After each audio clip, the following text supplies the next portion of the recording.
Fala galera, beleza?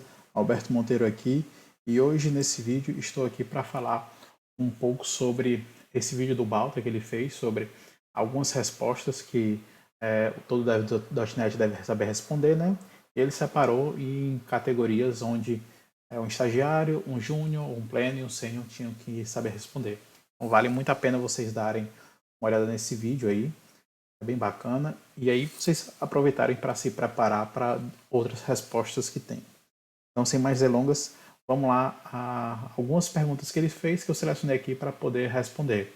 A ideia do vídeo não é deixar dar a resposta de mão beijada, mas algumas pessoas já tiveram dificuldades em responder isso aqui e durante esse tempo eu vou também falar sobre alguns outros insights que a gente pode ter na hora que for se preparar, enfim, trabalhar na nossa carreira para poder conseguir resolver problemas e eventualmente estar respondendo as perguntas em entrevistas de forma mais assertiva. Então vamos lá para a primeira pergunta.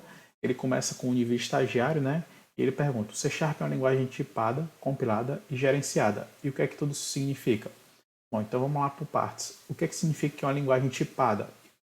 Quando é que uma linguagem não é tipada? A contrapartida dela seria a fracamente tipada e a fortemente tipada. C Sharp é uma linguagem fortemente tipada, o que significa que essa é uma linguagem que possui tipos.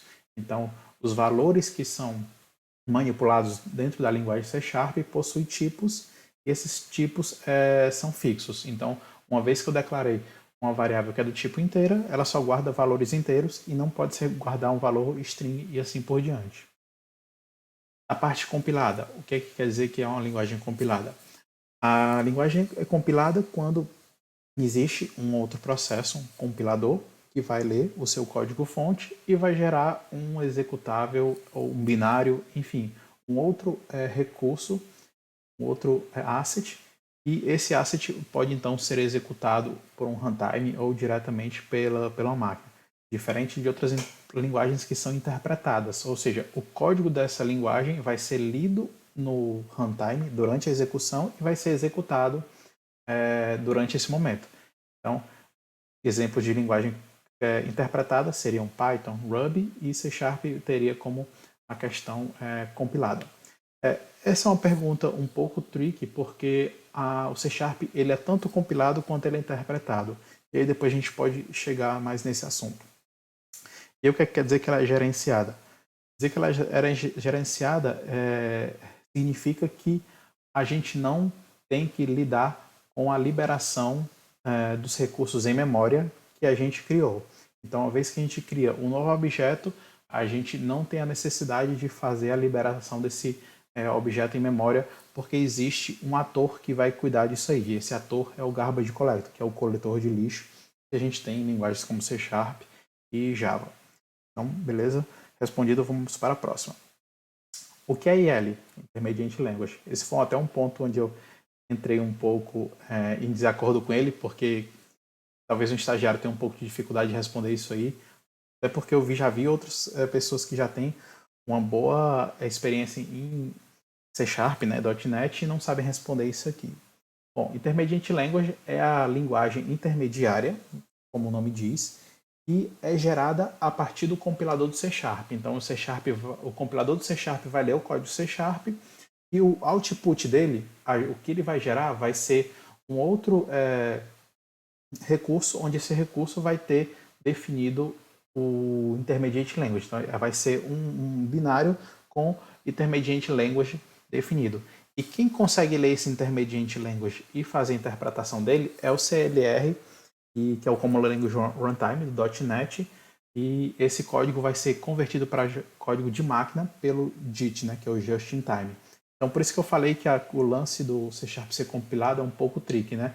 Porque ele inicialmente ele é compilado, então aquele código C Sharp vira um código Intermediate Language, e esse código Intermediate Language consegue ser interpretado pelo Just in Time, e só então é que de fato vira um código de máquina.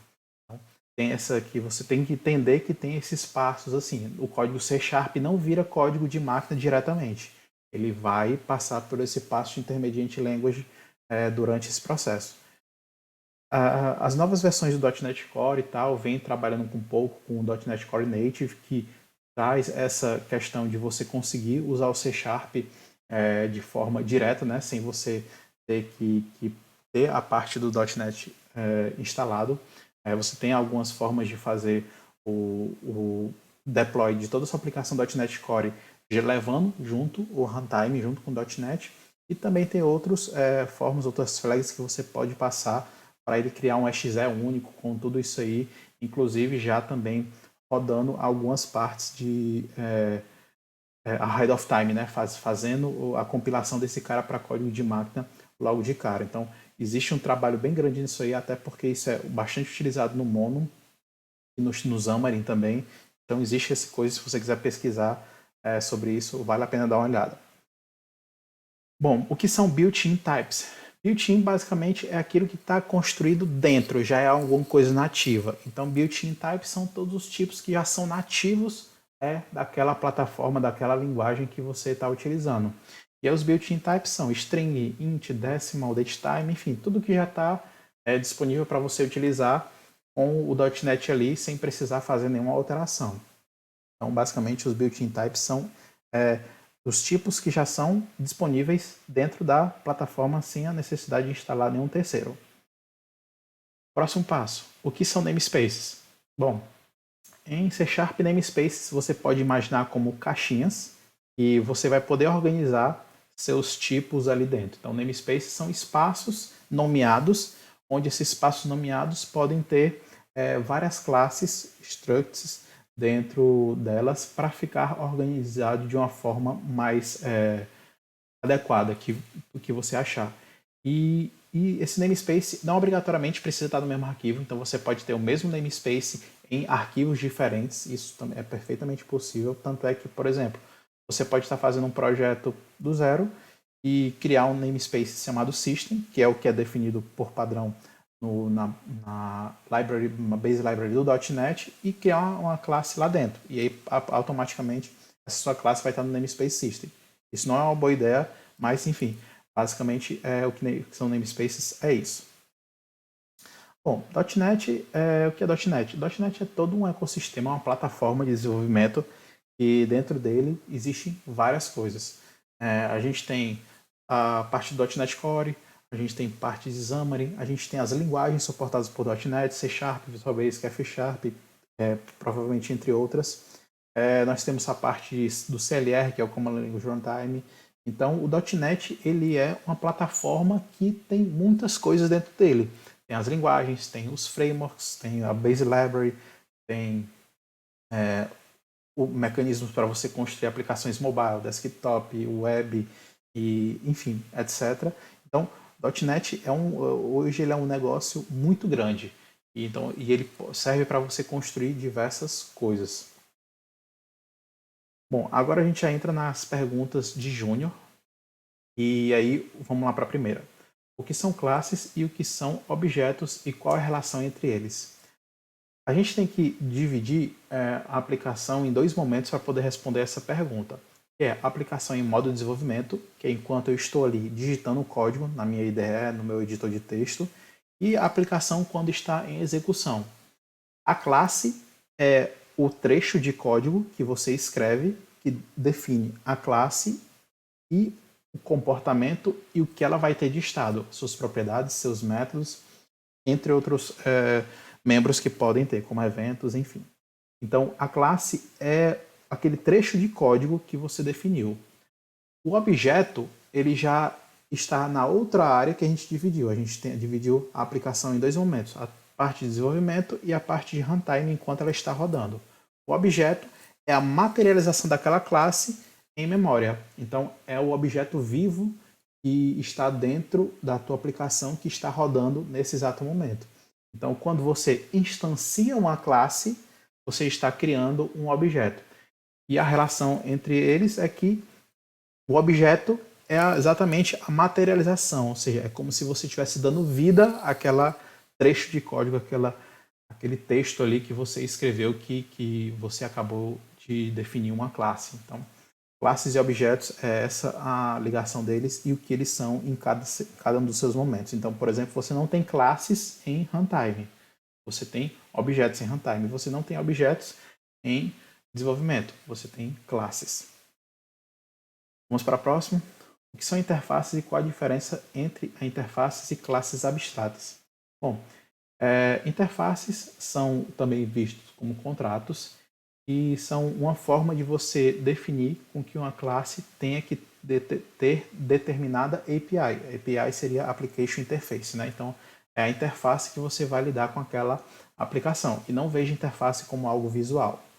Não obrigatoriamente a interface é algo visual. Você tem interface gráfica, que sim é algo visual, mas a gente está falando de interface, aqui no caso, um sentido bem mais abstrato.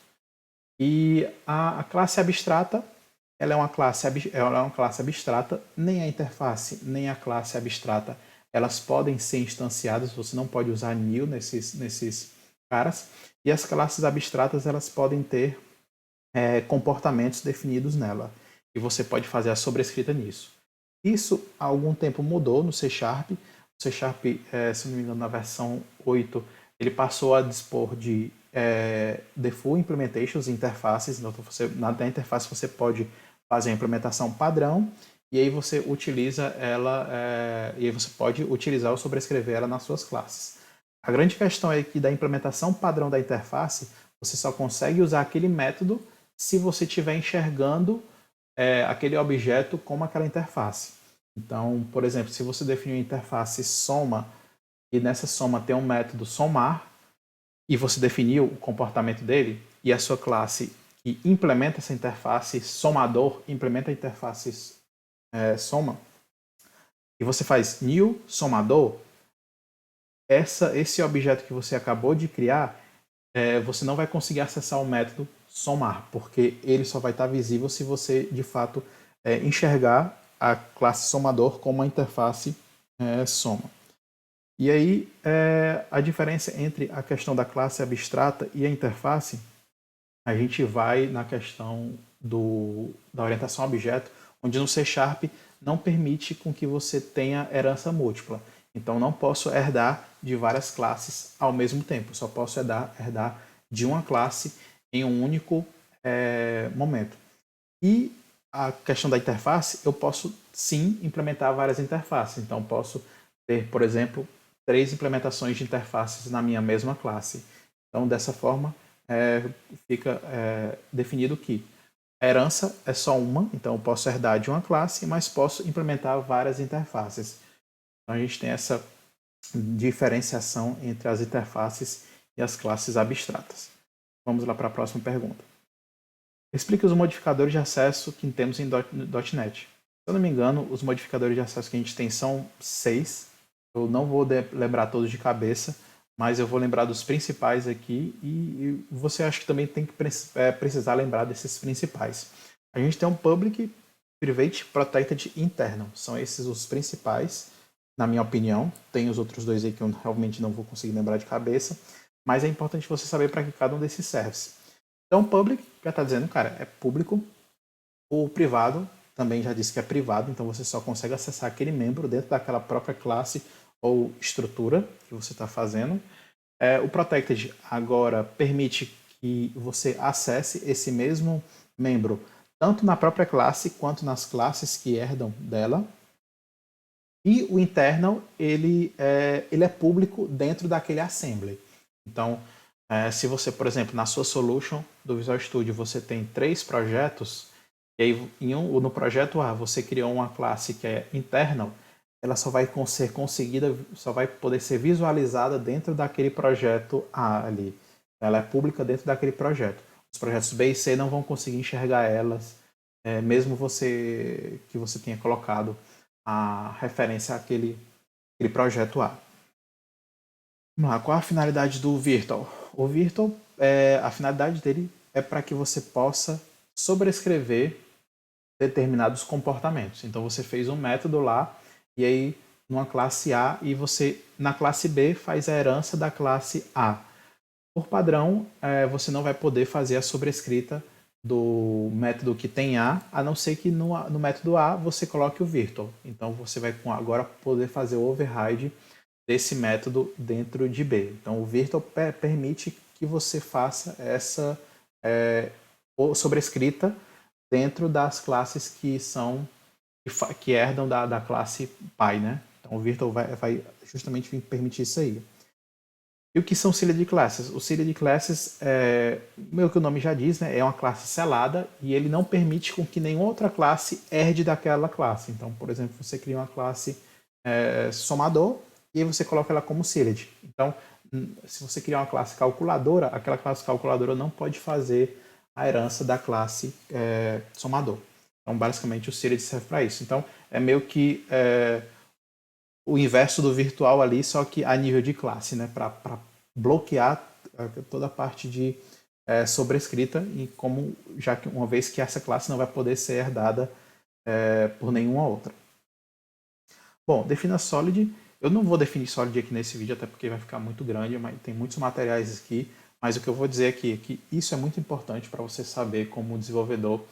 Eu de fato acho que essa parte, essa concepção, esse entendimento de Solid deveria ser a base ali que a gente aprende, inclusive na faculdade e tal, mas apesar disso, não é o que a gente vê no mercado e por isso que acaba vindo para um outro cenário aqui de pleno. Por isso que o Solid está aqui caracterizado como algo que um pleno deveria responder, mas fica meio enfatizado.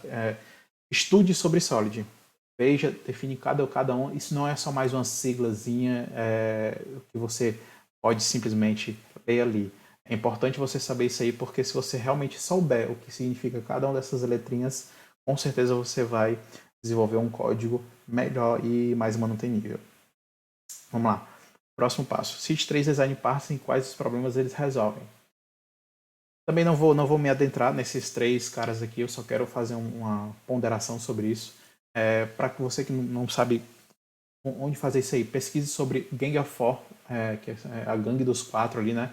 Eles criaram esse livro aí que define vários padrões de projetos para orientação a objeto. Então isso é importante você conhecer isso aí, porque padrões, esses design patterns são soluções para problemas que têm um determinado padrão.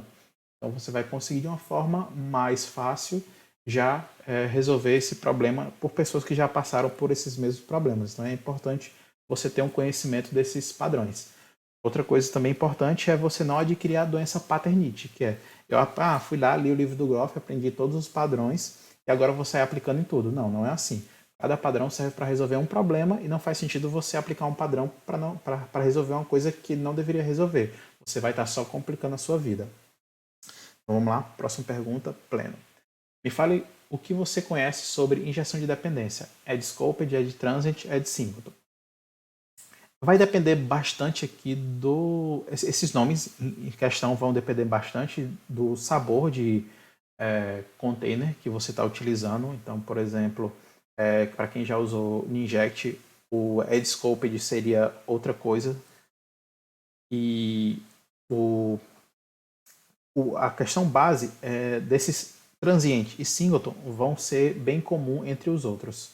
O Scoped é que vai mudar o nome, mas no fundo a teoria dele se aplica também. Então vou começar pelo singleton. O singleton é um padrão de projeto que a gente estuda no Goff, então a pergunta anterior te daria uma boa informação sobre isso aqui. E o singleton define que você só pode ter uma única instância daquela classe no seu programa. Então o singleton vai justamente conseguir resolver essa questão. E aí você usa o add singleton quando você quer que o seu container faça esse trabalho para você, para que toda vida que alguém depender dessa determinada classe, ele crie um único cara e passe esse para toda a vida que alguém pedir. O Add Transit é exatamente o contrário disso aí. Ele quer que sempre seja um novo a cada vez que alguém solicitar.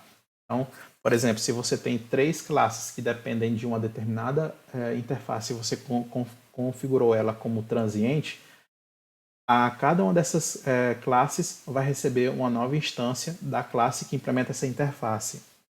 E o Add Scoped, o nome meio que já diz, né? Ele tem um escopo bem definido. E quando a gente está falando de requisição web, de aplicações web, o escopo geralmente é a request. Então, durante aquela request, os as dependências que foram definidas como scoped vão existir uma por request. Então vamos lá voltar àquele caso das 3 classes que dependem da interface. Eu tenho essas três classes que dependem dessa mesma interface. No add scoped ele vai criar só uma e vai passar essa uma para os 3. E uma nova requisição que for acontecer vai de fato criar um novo cara. Então, por exemplo, se eu tenho 2 requisições em paralelo, nesse momento eu vou ter 2 instâncias dessa interface. Cada uma servir na sua request e sendo usada nessas 3 classes que foram necessárias. Se fosse o singleton, seria uma única instância servir nessas 2 requests e, obviamente, essas outras, as classes que usam ela. O transiente, no caso, seriam, se eu tenho 2 requisições e 3 classes que usam, eu teria 3 vezes 2, que dariam 6. Então, eu teria 6 objetos nesse cenário. E aí, por exemplo, no Nijet, em vez do add scope, ele seria o in-request scope. Dependendo do flavor, do sabor que você está utilizando de container, você pode ter outros tipos de scope, como request, thread scope, enfim. Você pode brincar com esse tipo de coisa. Mas saiba que a parte do escopo é para fechar um escopo ali e dentro daquele escopo ter só um item daquele mesmo tipo. Vamos lá. Quais dicas você me daria para otimizar a performance em APIs REST? Bom, quando a gente fala de performance, é um ponto mais complicado e também ter respostas prontas assim é outro ponto complicado. Então a gente tem sempre que tomar cuidado com isso aqui. Então, sobre isso, a questão de performance, a gente tem que aprender a medir a performance. E aí, aprendendo a medir a performance, a gente vai conseguir dar sugestões, soluções para que a gente possa melhorar a performance. Então, uma coisa que eu também já te digo sobre a questão de APIs REST e aplicações web, você já parou para pensar em qual seria o tempo máximo aceitável para a sua API responder por request? Bom, isso é uma das coisas importantes para você ver se sua API está performando bem ou não. Se você dizer que, cara, eu quero que todas as minhas requisições devolvam uma resposta em, no máximo, 200 milissegundos, a partir daí você vai começar a poder fazer ponderações para verificar se um determinado endpoint, um determinado controller não está conseguindo atender nesse tempo que você definiu. E aí, para isso, você vai precisar de formas de medir isso aí para saber onde de fato está o gargalo, porque pode ser no banco, pode ser a rede que está lenta, pode ser um algoritmo que você fez que não está performando, então pode ser várias coisas que podem estar impactando a performance da sua aplicação. Agora a gente já entra na parte aqui de sênior, né? E aí existe essa definição. Na verdade, a gente já está entramos em sênior aqui e a primeira pergunta aqui é sobre qual a diferença entre IOC, DI, DIP e Service Locator e quais são suas relações, né? O que é que difere cada um e onde é que esses caras têm algo em comum. Eu vou logo entrar no segundo item, que é o DI, que é o Dependency Inversion. Esse é o D lá do Solid que a gente falou. E o Dependency Inversion é um princípio que define que você tem que passar a depender de abstrações em vez de implementações. Então, trocando em miúdos em C Sharp, dependa de interfaces e não de classes, para você ter um acoplamento mais saudável, porque o acoplamento vai existir, só que aí você vai ter um acoplamento saudável porque a interface é algo que pode ser manipulado de uma forma mais fácil, facilita testes, mocks e etc. O DIP, né, que é o Dependency Inversion Principle, é justamente a inversão da dependência, onde você vai fazer com que as suas dependências das suas classes sejam invertidas, para que você possa ter uma forma de injetar elas de forma mais fácil. É um pouco chatinho isso aí de entender, mas com a experiência a gente vai enxergando esses caras. E aí a gente tem a parte de Service Locator e a parte de IOC, né? O Service Locator é uma forma de você conseguir localizar dependências, serviços, por meio de um objeto que está ali a seu dispor. E aí você, por exemplo, tem um método que você, nesse método, precisa acessar duas interfaces. Você iria receber o seu registro, né, o seu Service Locator, que nesse Service Locator você pede a interface A e depois pede a interface B. Então, durante a execução do seu método, você vai solicitar esses dois serviços para um cara que consegue encontrar ele. Então, o Service Locator faz isso. O IOC é outro princípio, né, Inversion of Control, é justamente a inversão de controle, porque naturalmente o controle das criações das coisas são nossas. A gente que dá o new nas classes ali para poder criar as instâncias, ter os objetos em memória.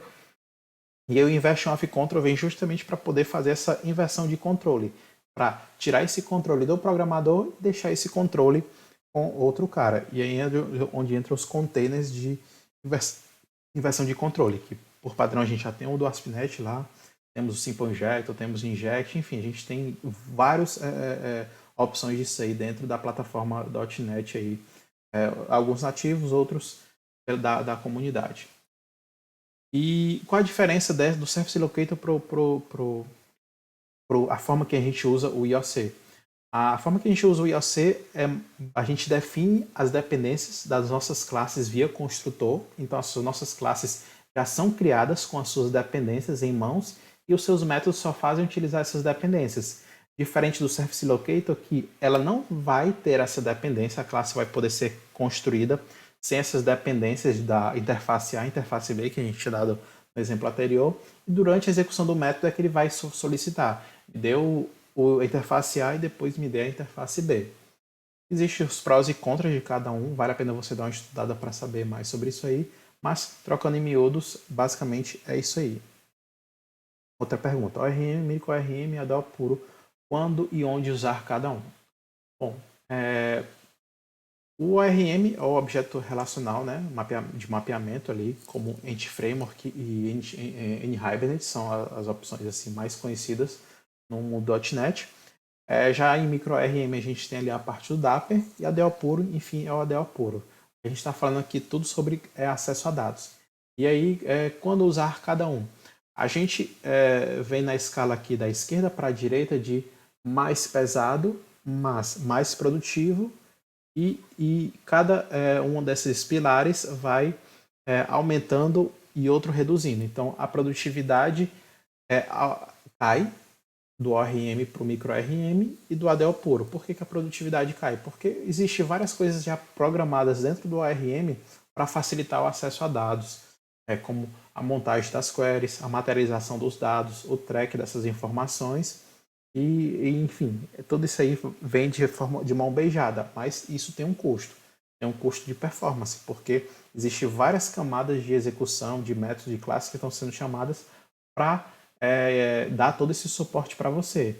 E à medida que eu tenho mais código executando, minha aplicação passa a ser mais lenta. E aí onde o micro-ORM entra? O micro-ORM vem para geralmente ele focar um pouco mais na parte de leitura, mas também tem outros micro-ORMs que fazem um tipo mais enxuto de manipulação das informações.